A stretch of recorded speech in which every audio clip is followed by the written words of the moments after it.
สวัสดีค่ะยินดีต้อนรับท่านผู้ชมทุกท่านเข้าสู่รายการเบิงแล้วรวย456ค่ะพี่น้องค่ะมาพบมาพอกันกับแบทในช่วงแรกค่ะของมือวันที่18นะคะเดือนสิงหาคมค่ะปีพุทธศักราช2569นะคะพี่น้องค่ะมื้อนี้ค่ะแอดภาพพี่น้องวันเฮาสุขุสุขนะคะมาติดตามรับชมรับฟังแนวทางนะคะ จากแม่วันริมโขงด้วยค่ะพี่น้องค่ะสำหรับคลิปนี้นะคะพี่น้องค่ะเป็นแนวทางรัฐบาลไทยนะคะพี่น้องค่ะแนวทางของแม่วันเนี่ยกับเขาตั้งแต่คลิปแรกเลยค่ะพี่น้องคะหาหนึ่งนะคะหาหนึ่งหาของปูนาคราชนะคะมันนี่สุดนี่กับเขาอีกคือเก่านั่นแหละพี่น้องคะของปูนาคราชเน้นให้พร้อมนะคะ5115นะคะบันนี้สุดโค้งสุดท้ายก็ยังมาเขาอีกที่ค่ะพี่น้องคะ5115อีกนะคะพี่น้องคะมื่อนี้แม่วันเรามีแนวทางมาฝากแล้วเด้อค่ะพี่น้องเด้อแนวทางแรกนี้นะคะของแม่วันริมโขงสิเดมาเป็นตัวใดพี่น้องมาติดตามรับชมรับฟังคลิปนี้พร้อมๆกันสวัสดีค่ะจ้าหวัดดีจ้าค่ะมันค่ะอันเขาลงจีบหลังหัวเหล็กเนาะล่มไปเสร็จเดียวนี้ฮะ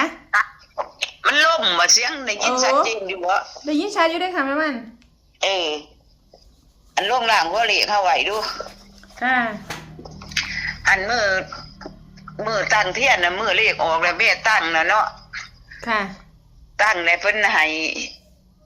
ยังก็ค่อยลืมไปแหละค่อยไล่ให้เจ้าเบิ่งเพิ่นให้เด้มังกรค่ะอันของปูนาคนั่นตัวล่างหัวเลขนั่นตัวบนน่ะแม่ขอบนน่ะเพิ่นให้เป็นน้ำหอยค่ะเป็นน้ำหอยมี02ค่ะ42ค่ะ82ค่ะจ้าบานี้ของยาหลบบ่ายหลบคำมาเมตั้งเบิ่งของยาขอของยาน่ะขอเป็นบุญคือเก่าค่ะแล้วหายน้ำผีเสือบนน้ำผีเสือค่ะ19ค่ะกับ99ค่ะมี2คูบานี้แลแม่แล้วมาเสียงบานี้เสียงเบิ่งน่ะแม่ตั้งอยู่ได้แม่ตั้งเสียงน่ะตั้งอัน902ของปู่ของยานั่นตั้ง019ค่ะแม่ตั้งเสียงแล้วเมื่อคืนนี้แม่เราฝันว่าผัวเก่าแม่น่ะมาขออยู่นำค่ะมาเราก็จะมาอยู่มานอนน้ำก็เราหายแล้วโอ้ยจะเป็นมึงอยากแล้วมาคาอันเดียวนี่เนาะว่าโทษเว้าเลยได้คลิปเดินพิซาจังสิเที่ยวมาหากูนี้ไปอยู่ลำลูกลำเมียก็ยังมาหยุ่งกูอยู่เนาะก็ของเราหายเพิ่นหายแล้วเราหายนั่งหายอยู่หายข่อยเฮ็ดเพียงข่อยขึ้นหอดข่อยอยู่น้ำเน้แล้วว่าเราเสร็จน้ำตาเราย่อยลงจนหงอันแล้วเราเอาอันนั้นนะเอาคันเอาโอ่งน่ะมาตรงน้ำตาแล้วจนเต็มโอ่งจนเต็มคันอันนั้นนะน้ำตาน่ะให้ก็รอก็เดียให้แล้วเจ้าบ่อยข่อยอยู่น้ำข่อยขึ้นฮอดข่อยสิมาตายน้ำเจ้านี่แล้วเราละวานนะก่อนอยากตายก็ตายอยากเป็นก็เป็นแหละวะโมเมื่อก็นอนให้นั่งให้อยู่นี่แหละข่อยก็บ่ได้น้ำเล่าจังซี่นะวันนี้แล้วเรามาแล้วเรามากอดข่อยแล้วเราจะข่อยไปเพ้อได้เดี๋ยวแล้วเราย่างมาแล้วเรามากอดแม่บัดนี้นะกอดแม่แล้วปั๊มแม่ลงเบิ่งมันคือยากแต่มาอยู่นำมันคือบ่ให้อยู่แล้วแม่ก็เลยจักว่าได้รถหายกันดุดมาลุ่มมาแล่มจังซี่นะบัดนี้นะวันนี้มันออกมาบัดนี้ว่ามันหนีจากกันเนี่ยออกมาเลยเราก็บ่เมื่อเราได้ยินแต่เสียงแล้วว่าบ่ได้เมื่อเด้ออยู่นำเด้อเราอ่ะบัดนี้นั้นไปเอาในแม่ป่านั่นเราอ่ะมึงลงไปแม่ป่าในห้องหน้าในห้วยขวามนั่นมึงลงไปแล้วมึงไปจับเอาโลดเอาคุลงไปนำเราอ่ะก็เลยลงออกไปบัดนี้ลงไปโดดปลาคอน้อยน่ะทอโปรตีนนี่แหละมันลอยลงตามน้ำพอดีไหลพอดีถ่วมหลังตีนเฮานี่นะแม่เราเอาคันน่ะไปตักเอาปลาน้อยนะตักเลยเต็มคุพุ่นเด้ปลาคอน้อยมีแต่ปลาคอน้อยบ่มีปลาแนวอื่นตักเอาแล้วนั่นย่าเพิ่นห้องใส่ข้อยบ้านเพิ่นว่าเอาพ่อเลยบ่เพิ่นว่าอัน เอาให้มันพ่อเด้อเพิ่นวาจั่งซี้แหละอันมึงว่ามันเป็นหยังน้ำกับป่านั่นล่ะวะข่อยเลยว่ามันก็เป็น41แล้วเลขนั่น เลยเว้านำเพิ่นแนวนี้เนาะค่ะแล้วละว่านั่นแหละ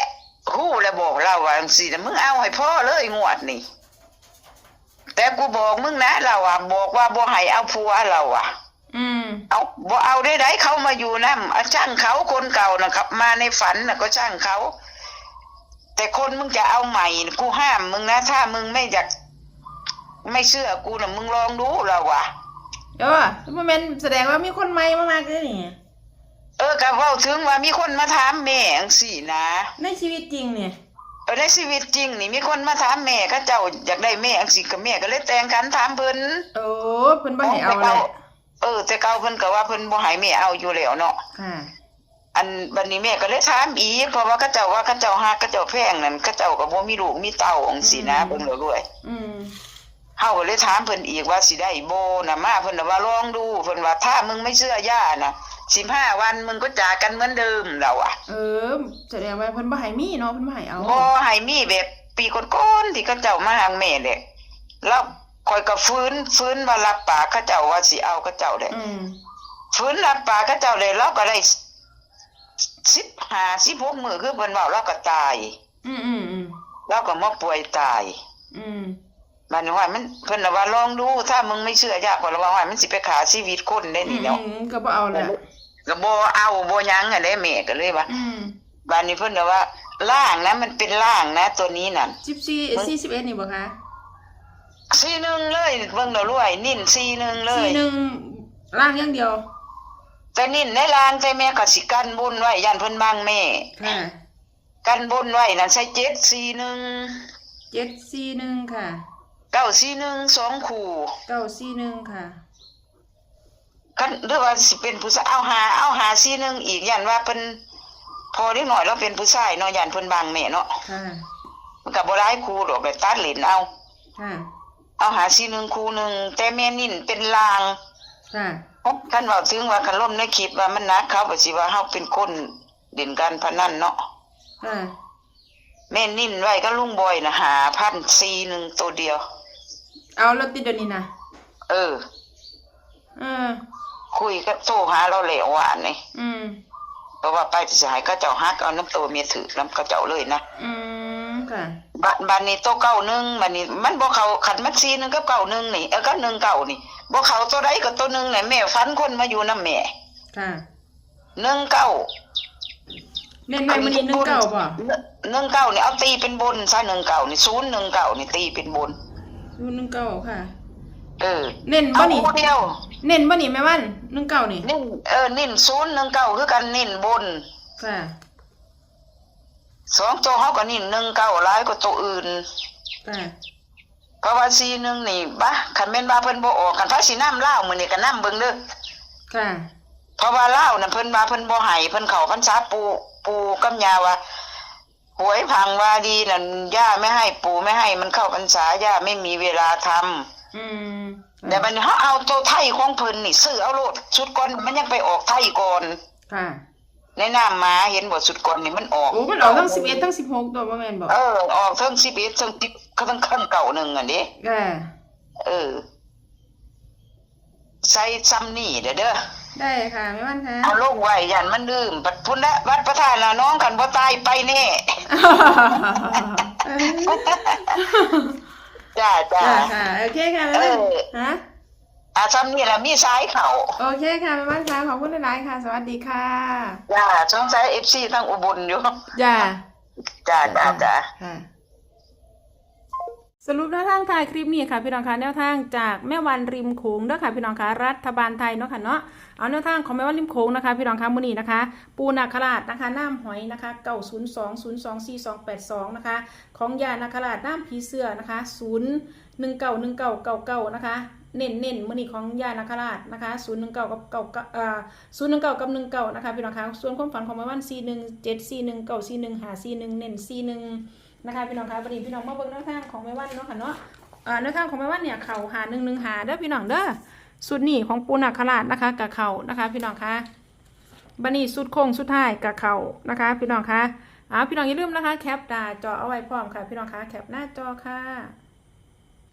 พี่น้องคะก็มีประมาณนี้เนาะค่ะเนาะสำหรับแนวทางจากแม่วันริมโขงนะคะพี่น้องอย่าลืมนะคะนำไปพิจารณาเบิ่งค่ะทางช่องนำเสนอเพื่อเป็นแนวทางคือเก่านะคะพี่น้องคะโปรดใช้วิจารณญาณในการรับชมรับฟังนะคะขอขอบคุณพี่น้องค่ะสำหรับการรับชมรับฟังนะคะขอขอบคุณสำหรับข้อมูลในคลิปนี้นะคะขอบคุณทางจากแม่วันริมโขงค่ะพี่น้องค่ะเอาสำหรับพี่น้องท่านใดที่เขามาเห็นคลิปนี้เป็นเทื่อแรกค่ะถ้าไม่อยากสิพลาดกับแนวทาง